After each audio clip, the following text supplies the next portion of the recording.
Tilea's Troubles, Part 32. Spring, 2402. Part 1 of 5. Lifeless Legions. A missive from the Council of Urbimo to the princes and rulers of Tilea, in which we lay bare the terror of the north, and in so doing warn all those living souls dwelling south of our desperate and besieged city of the threat now facing not only us, but each and every one of them. This is no exercise in scaremongering, nor the skewed account of a people living in fear, exaggerating and lying in the hope of convincing others to lend aid. Our bravest men have sailed the coasts and crept through the wilderness to look upon these things with their own eyes. Those who returned, and sadly this included less than half, have reported honestly what they witnessed. And now we report accurately the same to you.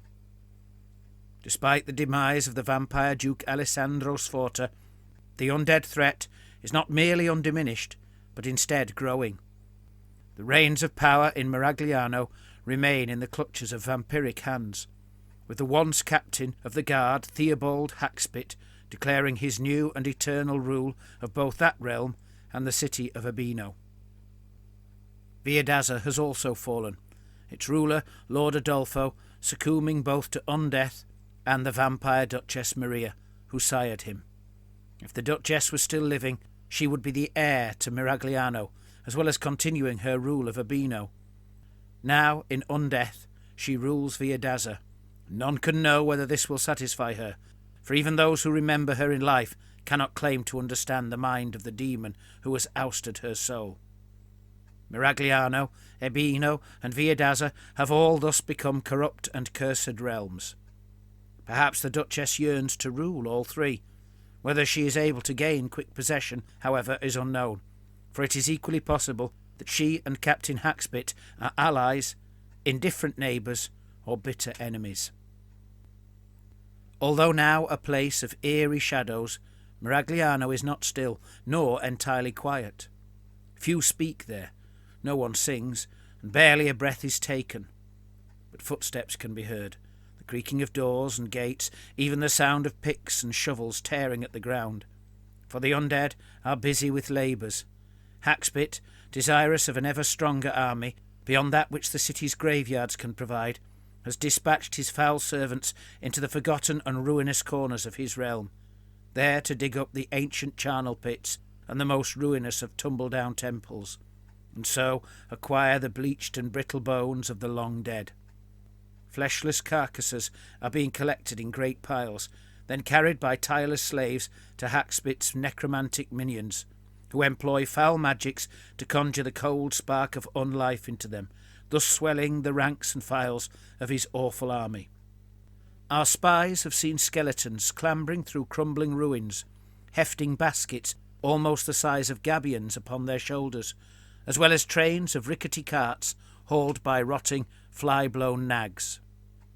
More than this, Hackspit's lifeless legions have scoured the realm for everything and anything of value, gold, silver, and treasures of every kind. Clattering carts carry heavy chests containing every florin, scudo, and lira found. Even casks of wine are being carried to Hackspit's palace, or if not wine, then perhaps blood to feed both his and his lieutenants' evil appetites. And worse than all these things is the continued suffering of the living, for not every poor soul in Miragliano has yet succumbed either to death or undeath. Some few unlucky inhabitants hide even now in terror, squatting in shadows, ever trembling with the knowledge that at any moment they might be scried by eyeless sockets, grabbed by fleshless hands, or hewed with ancient rusted blades. While every village, hamlet and farm is scoured and ransacked, our spies have helped all they can to escape. The vampire servants murder and rob, then haul off all they can carry. A great many have been killed, but some, the unluckiest of all, were taken prisoner. We cannot claim to know their fate, but we can state with certainty that we do not want to know it, neither to have it burden our minds, nor to suffer that same fate ourselves. So it is, we hereby add our cry to that of His Holiness Calixtus II, and call on every God-fearing Tilean, for the love of the gods, family, and neighbours, and for the love of all that is right and good, to take up arms and assemble, then march promptly and hastily to face these most terrible of foes, before the evil consumes so much of the realm that it can no longer be defeated. Spring 2402, Part 2 of 5. Good News. This letter to His Holiness Calixtus II, Arch-Lector of the most worthy Church of More and de facto ruler of the ancient city-state of Remus, from your most loyal and obedient servant Father Urquhart, your ambassador to the city-state of Pavona. Published openly for the perusal of all well-affected subjects and citizens of the Tilean states, that they might know the good news contained herein, and that it may give hope to each and every one. I have happy news to deliver unto you, which will without doubt please you greatly, as it is certain to further the cause of the Church of More in Tilea in its fight against the foul foe to the north. As you commanded, Your Holiness, I made my way towards the city-state of Pavona, accompanied by the fine elven horse soldiers you sent to protect me. I soon discovered that Duke Guidobaldo was not currently resident in his home city, instead commanding his army in the field, against his enemy, the tyrant Prince Girenzo de' Medici of Trantio. Thus I immediately altered my course to search out the Pavonan army, and met with it at the very walls of Trantio, only hours after the Duke had taken the city. Although victory had been achieved, the soldiers' celebrations were somewhat muted in light of the sad death of Lord Polcario, the Duke's eldest son, who was killed even as he dispatched the tyrant prince by his own hand. So it was that I found myself only hours too late to deliver Your Holiness's call for a holy war, in which the desperate need for peace amongst Tilea's princes was so clearly stipulated, and indeed in which the threat of excommunication was made should any prince continue with aggression against his living neighbours. When I delivered the letter, as well as your spoken intentions to my Lord Guidobaldo, he was greatly saddened that I had not arrived in time to prevent the continuation of the war, nor to make the tyrant Prince Girenzo recognize his folly in ordering the looting of the noble realm of Pavona. Such was Duke Guidobaldo's sorrow that he would most surely have cried, had he any tears left, after weeping so much for the loss of his eldest son and heir.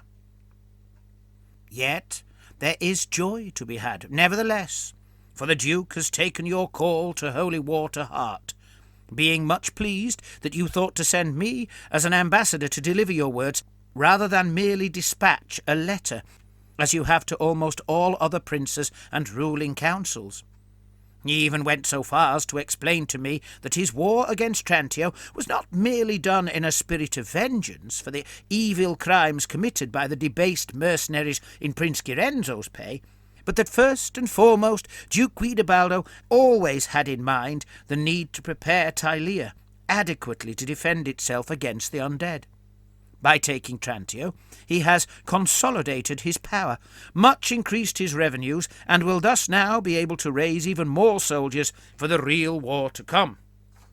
Furthermore, he has tested his soldiers in battle, so forging a force of experienced, loyal, and battle-hardened veterans who will neither flinch from the foe nor fail to do all that must be done to save Tilea. Most of all, he has removed the weakness that was Prince Girenzo's rule, which relied far too much on mercenaries to conduct its wars and perform its defence, and as such would have been easily toppled by the vampires, subsequently gifting them a foothold in central Tilea from which to threaten all the surrounding realms. And so it is plain that the capture of Trantio by Duke Guidobaldo much strengthens our holy cause.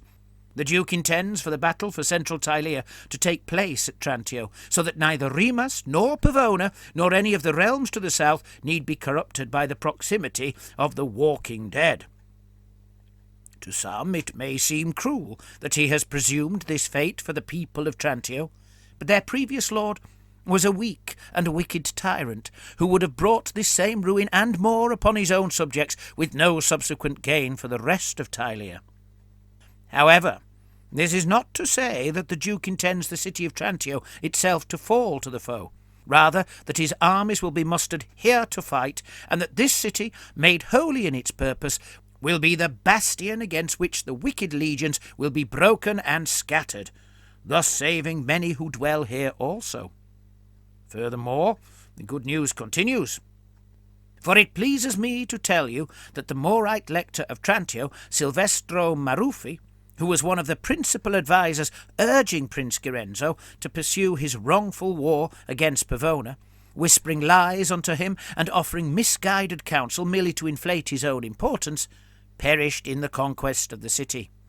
He was killed by the vengeful people of Trantio, who took the opportunity to right some of the wrongs done to them by the tyrant and his advisers, even as their city fell. Yet fear not, for all is well in the Trantine Church of More. Duke Guidobaldo has proffered me the post of lector, and furthermore has ordered the building of a new grand palace, much better suited to the holy office I am to perform than the previous building, badly damaged during the aforementioned riots. Of course, the position is necessarily subject to your holy confirmation, but the Duke wants me and me alone, as it is I who have done him the honour of bringing your call to holy war. And furthermore, he believes that I can most ably act as his conscience and good guide, ensuring he always serves the cause of the Church in the most perfect way possible. Such is the happiness engendered by this victory against the tyrant prince, as well as my own rise in fortune, that the mercenaries you ordered to accompany me, the Elven Horse, begged to remain as my guard, and to serve myself and Duke Guidobaldo here in Trantio, where they might be among the very vanguard of the blessed forces being mustered. At first, as was to be expected, Duke Guidobaldo was quite deaf to their pleading, for he demands complete loyalty in soldiers, whatever sort they might be, and he told them that they were obliged to serve only you, for reasons of a financial, legal, and moral nature. I myself was pleased to devise a happy solution that would suit all parties concerned, to which my Lord Guidobaldo was pleased to agree. So it is that the Duke is to send you, in the wake of this letter, but travelling slower as it is under guard, the full cost you paid for the service of the Elven Horse, as well as more gold besides, so that you are amply compensated for their loss with funds that will allow you to raise not only replacements, but even more soldiers for the holy war.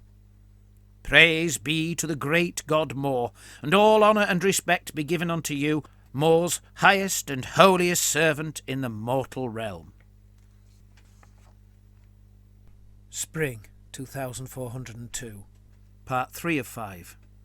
Big Boys, near the river Trantino. It had been a long and lonely journey for Fazio, despite the fact that he was not actually alone. He had travelled with the young herald Vittore, who was quiet to the point of rudeness, and so could hardly be called good company. Fazio had so far been entirely unable to fathom just why the youngster was so taciturn.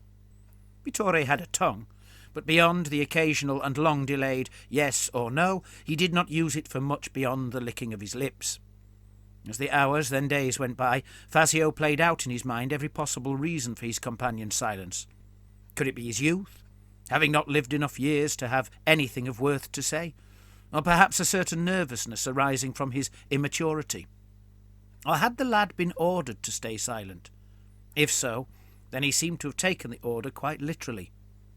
Perhaps, Fazio mused, it was some affliction, or a curse conjured by some ancient crone. In the end, he decided it was more likely a consequence of worry. On the third day, as they travelled further from the safety of Rimas, his young companion's eyes grew wider, more staring, until they were fixed that way during every waking hour. And when he slept, he was so fitful one might fancy he was dancing a jig in his dreams. Fazio could not, however, fault young Vittore on his attention to duty. He was fastidious to the point of obsession concerning the care of the golden-topped ensign he carried. The flag bore the crossed keys of the Arch-Lector of More, and Vittore treated it as if it was as precious as an holy relic. Fazio knew full well the etiquette involved in honouring a company's colours, and the care with which they should be defended in battle, certainly by soldiers who wished to retain their reputation. His own company, being part of the Archlector's palace guard, played many a fancy game, saluting and marching back and forth before the colours whenever the watchers were changed. But Vittore took his care of the emblazoned silken cloth to new levels. He folded it meticulously every night, in a carefully considered manner, so that no crease would be in the same place as the previous night, thus ensuring that no single part of its delicate fabric would be troubled by creasing 2 nights in succession. As he rode, he held its staff by his side exactly perpendicular to the ground, and had several ways, each performed with practised precision, in which to furl it, either fully or partially, whether mounted or on foot. None of which would have particularly troubled Fazio, were it not for the fact that Vittore treated his cross-key emblazoned tabard in like manner, and fiddled just as ludicrously with the similarly painted small silken pennant hanging from his brass horn. It was as if his body had become the altar of some high church, adorned with expensive and holy images. Their departure was delayed every morning by Vittore's need to ensure each and every part of his accoutrements and paraphernalia was in its proper place, and they stopped often for some adjustments to this or a straightening of that. Now, as they approached the river's edge and caught sight of the soldiers who had already crossed, Fazio was surprised to see that Vittore was capable of a degree of stiffness beyond that which he had previously adopted. The flag was unfurled to flutter perfectly in the breeze, and Vittore lifted the brass horn to his puckered lips to begin a long, loud, and yet, as Fazio knew it could only ever have been, perfect musical flourish. Fazio tried to ignore the bizarre combination of herald, page, trumpeter, and ensign exhibiting both visually and audibly by his side, like a peacock heralding the day with both a cry and a flourish of his feathers, and instead looked at the force they had come here to meet. For some reason, the force had not travelled on the roads, nor did they intend to cross the river by way of settlements with bridges, but had instead traversed the wilderness. Now that he saw exactly what the force consisted of, he guessed the likely reasoning behind their chosen route. It was not what he had expected, although perhaps he should have done, for they did hail from Campagrotta, and everyone had heard the stories about the immortal wizard Lord Bentiglovio and his monstrous army of brutes, led by the infamous tyrant general Razka Bolderguts. Yet it simply had not occurred to Fazio that the ogres would also join the holy war. Until now, Fazio had supposed the force they were here to meet, and then escort to Rimas, would consist of men wishing to serve the holy cause, but also to escape the tyrannical regime newly stamped upon their homeland. Now he saw the ogres. He presumed their countryside course had been stipulated as part of some agreement, perhaps intended to limit the disruption caused by the passage of such brutes through Tilean settlements. Needless to say, it was the ogres who first caught his eyes. Yet there were men among the Campagrottans, mostly labouring types, mailed thugs and a handful of archers. No knights upon fine steeds, however, as the stories he remembered from childhood would have led him to expect. Campagrotta was home to many Bretonnian knights, and he had presumed such men would be the keenest to commit to a quest to fight against the evil undead. Perhaps the nobility and the gentlefolk of both Campagrotta and Ravola had suffered worst in their recent war, and these few, ragged peasants and foot soldiers were all that were left. Both men and ogres were still in the process of crossing the river, which was no surprise, as apparently they only had 2 boats. In fact, most of them were still waiting on the far bank, where they had built a ramshackle camp of earthen huts for the men and rolled boulders covered with felled trees and skins for the ogres, presumably to serve as lodgings while they sought out suitable boats. Only a handful had already reached this side of the river. They had already brought their standard over with them, a grisly affair in the shape of a giant blue brute's face with a gaping maw filled with bleached human skulls. He wondered what the Archlector would think of such a foul totem among the ranks and files of the Holy Army. One boat had already landed, while the other was approaching the shore. Both contained sacks and barrels of a size that men would struggle to handle, even with winches and cranes. The boat was not being rowed. Instead, a particularly burly, grey-skinned brute was hauling it over the murky waters with a dripping wet rope, while the boat's occupants stood idly upon it, as if it were quite normal to have an ogre drag you along for a ride. Fazio saw one of the ogres was lugging a cannon barrel, a huge thing of iron that, if dropped, would entirely crush a man. He was wondering whether the gun carriage had yet to be brought across, and indeed began to look around for it, when it suddenly dawned on him there was no such thing. The ogre was hefting the iron piece as if it were nothing more than a large handgun, and when Fazio noticed the brute was missing an eye on the very same side as the piece, it all became clear. The ogre must actually have fired it whilst holding it. That must be something to witness, he mused, then pondered what the living dead will do when faced with such weapons. Fall to pieces, hopefully.